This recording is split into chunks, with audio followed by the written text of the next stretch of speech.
ሰላም የዩቲዩብ ቤተሰቦቼ እንኳን ወደዚህ ቻናል በሰላም መጣችሁ። ዛሬ ደግሞ ማሳያችሁ ሙሉ ፕሮሰሱን የቅቤ አነጣጠር ነው ማለት ነው። ሰብስክራይብ ያደረጋችሁ ደግሞ እንዲሁ ድጋፋችሁንም አሳዩኝ። ቅቤ ማንጠር ከመጀመራችን በፊት ያው መነጎር የሚባል ስቴፕ አለና እሱን ለምንድነው የሚጠቅመው ካላችሁኝ ደግሞ ቆሻሻውን ከንጹህ ለመለየት ነው። ስለዚህ እዚህ ጋር በጣም ባልበዛ እሳት እናቀልጠዋለን። ቅቤው ሙሉ ለሙሉ እንደቀለጠ ደግሞ እርግጠኛ ስንሆን ያው ውሃ ጨምረን እናሳድረዋለን ማለት ነው። ሙሉ ስቴፑን በዚህ አሳያችኋለሁ። እስከ መጨረሻው ድረስ ተከታተሉት፣ በጣም ተወዱታላችሁ። ሁላችሁም በየቤታችሁ ናችሁ በዚህ መንገድ ቅቤን ማንጠር ማዘጋጀት ትችላላችሁ። እዚህ ጋር እንደምታዩት የተለያዩ ቆሻሻዎች አሉና ቅቤ ካልተነጎረ ከዚህ በኋላ አልበላም ነው የምትሉት ይሄን ቪዲዮ እስከ መጨረሻው ካያችሁ። እዚህ ጋር ሙሉ ለሙሉ እንደቀለጠ እርግጠኛ ስንሆን አውርደን ቀዝቀዝ ያለ ቦታ አስቀመጥ ነው። ይሄን ያደረግንበት ምክንያት ደግሞ ቶሎ ብሎ ረክቶ እንድናገኘው ነው። ስለዚህ ይሄ ቅቤ ደግሞ እንደምታዩት በጣም ብዙ ስለሆነ ቆሻሻው ከንጹህ እስኪለይ እስኪረጋ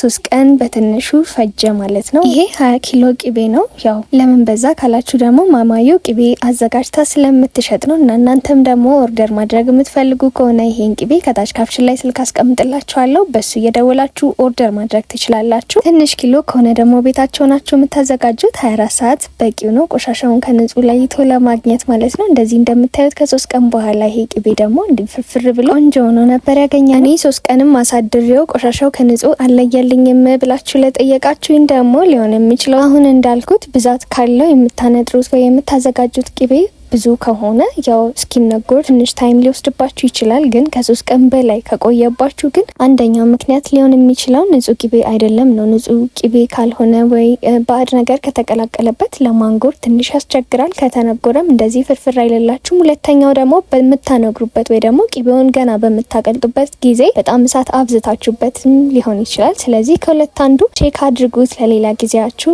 ልምድ ይሆናችኋል። ቅቤውንም እንደምታዩት በጣም ብዙ ቆሻሻ እየወጣው ነውና እንደዚህ ደጋግማችሁ ማጠባችንም እንዳትረሱ። በጣም ወዳችሁት ደስ እያላችሁ የምትበሉት እንደዚህ ታጥቦ ያያችሁት ቅቤ ነውና እኛ ጋር እንደዚህ በጥራት ነው የሚዘጋጀው። እኔና ማማዬ ወደዚህ ስራ ከገባን 1 አመት አልፎናልና በጣም ብዙ ነገርን ተምሬያለሁ፣ ወደፊትም እማራለሁ። ከስተመሮቻችንም ደግሞ ወዳችሁ ስለምትወስዱ በጣም እናመሰግናለን። እንደዚህም አሪፍ አድርጋችሁ ደጋግማችሁ ካጠባችሁት በኋላ አሁን ቅቤውን ለማንጠር ዝግጁ ነው ማለት ነው። ስለዚህ ትንሽዬ እሳት ባደረጋችሁበት ምድጃ ላይ ተጥዱታላችሁ። እሳትም እንዳይበዛበት እየቀነሳችሁ በደንብ አድርጋችሁ ታነጥሩታላችሁ። 50% ስራችንን ጨረስን ማለት ነው። አሁን ላይ ከቀለጠ በኋላ የምንከታቸውን ቅመሞች አዘጋጅተን ከተን በስነስርዓት ቅቤው እንዲበላ አድርጎ አዘጋጅቶ ማውረድ ነው። ቅቤው ንጹህ ቅቤ አይደለም ካላችሁ ደግሞ ንጹህ ቅቤ በጣም የሚያምር ምንም ቆሻሻ የሌለው ቅቤ የምታገኙት የማሽን ቅቤ ብቻ ነው። ትክክለኛ ቅቤ እንደሆነ የምታውቁት ቅድም እንዳያችሁት በሚነጎር ሰዓት ላይ የተለያዩ ቆሻሻዎች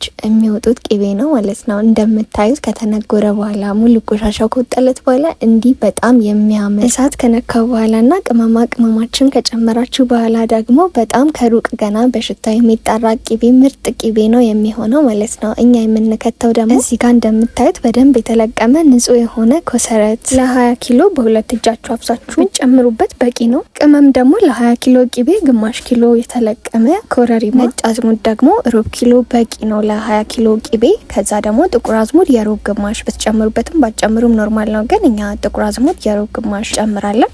እንዲሁ ደግሞ በየቤቱ ቅቤ አነጣጠር የሚለየው በቅመም ነውና ብዙዎቻችሁ ታውቃላችሁ። ነጭ ሽንኩርት፣ ዝንጅብል፣ ጤና አዳም የሚጨምሩ ሰዎች አሉ። እኛ ግን እነዚህን አንጠቀምም። ከቅመም ውስጥ የምንጠቀመው እነዚህ አራቱን ብቻ ነው። ኮሰረት፣ ነጭ አዝሙድ፣ ጥቁር አዝሙድና ራሱን ኮረሪማ ብቻ ማለት ነው። ቅቤያችንም እንደዚህ በአሪፍ ሁኔታ ደርሷል ማለት ነው። 15-10 ደቂቃ ቁጭ ካደረግነው በኋላ እንደዚህ እንደምታዩት ሰከነ። በጣም የሚያምር ከለር፣ ሽታውም በጣም ደስ የሚል ሲበላ ደግሞ እጅግ በጣም የሚጣፍጥ ቅቤ ሆኗል። እንዴት ነው የምታነጥሩት? ሙሉ ፕሮሰሱን አሳየን ማየት እንፈልጋለን ብላችሁ በተለያዩ ሶሻል ሚዲያ ውስጥ ተጠይቁ ለነበራችሁ ከስተመሮች ፎሎወሮቼ በሙሉ ሙሉ ፕሮሰሱን እንዳያችሁት ነው። በጣም ቀላል ኦልሞስት በ1 ሰዓት ውስጥ ጨርሰን ገብተናል ማለት ነው። እዚህ ጋር ደግሞ ማማዩ ሁሌም ቢሆን ቃጫ ሳላደርግ በፍጹም በማጥለያ ብቻ አልጠቀምም ሳጠል ትላለች እና ሁሌም የምንጠቀመው የኛ መለያችን በሉት ይሄ ነገር ቃጫ ነው። እንዳያሳልፍ የበለጠ ደግሞ ከወንፊቱም በላይ ቆሻሻዎችን በደንብ እንዲይዝ ያደርጋልና እንደዚህ በደንብ አስተካክላ ለወንፊቱ እንዲመቸው አድርጋ ወንፊቱ ላይ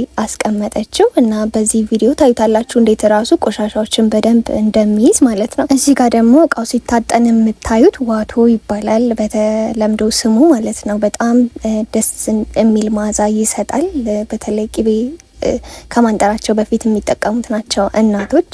ከዛ እሱን ካወጣችበት በኋላም እንደዚህ የጠለለውን ቅቤ እዚህ ላይ ያደረገችው በጣም ያምራል አይደለ? እና እናንተም በየቤታችሁ ሞክሩት ነው። ቅመም ደግሞ ለየት ያለ ቅመም ነው የምጠቀመው ካላችሁም እናንተ በፈለጋችሁት ቅመም ተጠቅማችሁ ቤታችሁ በቀላሉ ቅቤ ማንጠር ትችላላችሁ። ይሄ ቪዲዮ ትንሽም ቢሆን እንደጠቀማችሁ ተስፋ አደርጋለሁ። እንደምታዩት ቆሻሻውን ከወንፊቱም በላይ ይዞ የሚያስቀምጠው ቃጫው ነው። ስለዚህ እሱንም አቅራቢያችሁ ማግኘት የምትችሉ ከሆነ ተጠቀሙ እላችኋለሁኝ። በጣም ነው የምወዳችሁ። በድጋሚ ሰብስክራይብ ያደረጋችሁ ቤተሰብ መሆናችሁን እንዳትረሱ። እንዲሰራላችሁ የምትፈልጉት ቪዲዮ ካለ ሀሳብ አስተያየት ካላችሁም በዚህ ላይ እዚህ ኮሜንት ሴክሽን ላይ አስቀምጡልኝ። ይሄ ቪዲዮም ደግሞ ለብዙ ሰው እንዲደርስ ሼር ማድረጋችሁንም እንዳትረሱ። የቅቤው ፋይናል ሪዛልትም ይሄን ይመስል ነበር። ሲበላ ደግሞ በቃ ጠይቁኝ፣ በጣም ነው የሚጣፍጠው እና ኦርደር ማድረግ የምትፈልጉ ከሆነ ስልክ አስቀምጥላችኋለሁ፣ ደውሉ። የተለያዩ የባልትና ውጤቶች፣ ኬተሪንግ፣ የክትፎ ፓኬጅ አገልግልም እኛ ጋር ታገኛላችሁ። ባይ